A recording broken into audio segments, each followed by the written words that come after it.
جو آدمی داڑھی کٹاتا ہو اس آدمی کے پیچھے نماز پڑھنا یہ مکروہ تحریمی ہے.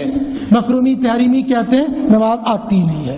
یہ گو یہ پیٹرن جیسے جون کے مہینے میں ایک آدمی ہانپتا اور کانپتا ہوا آیا, اس کو بہت تیز پیاس لگی ہے. اب وہاں جب گھر میں پہنچ گیا بیگم صاحبہ نے گرم گرم پانی گلاس میں لے کر یہ دے دیا. اب اس کو تو مرتا کیا نہیں کرتا, کینس کیا دونوں چن گواش, اس نے اٹھایا پانی کا گلاس اور ڈالا, گڑک گڑ کر پی لیا. پتہ نہ تریشا سمجھے نہ یہی چاہیے نہ میانو معنی نہیں کیا چاہیے.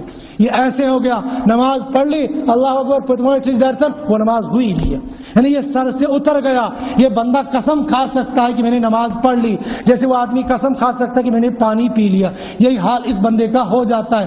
لہٰذا ایک مٹھی سے کم جو آدمی داڑھی رکھے گا پھر نماز پڑھائے گا اس امام کے پیچھے نماز مکروہ تحریمی ہے, اس لیے کہ اس نے پیارے آقا صلی اللہ علیہ وسلم کے واجب کی توہین کی ہے. وارے ہمارے بھائی ایسے کہتے ہیں سنتے یہ داڑھی رکھنا سنت نہیں ہے, یہ داڑھی رکھنا واجب ہے.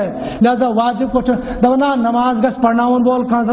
چاہے آج ہم دیکھتے ہیں افسر اچھا بھلا ہونا چاہیے, ہمارا ڈرائیور اچھا بھلا ہونا چاہیے, اور ہمارے برتن کو مانجنے والا صبح کون آسن سہ زوڑ آسن سہ ٹونٹ آسن. دپان کون اگر آسے سہ بان کی تحت مانزی, اگر سہ ٹونٹ آسے بان کی تحت چھلے, اگر سہ زوڑ آسے سہ بوزی نا. مگر یہ امام تجھ بہر آئے دپان کانا ہو تب بھی چلے گا, لنگڑا ہو تب بھی چلے گا, بہرا ہو تب بھی چلے گا, اور جیسا کیسا چلے گا, بس ذرا کس نماز گس پڑھنا ہو.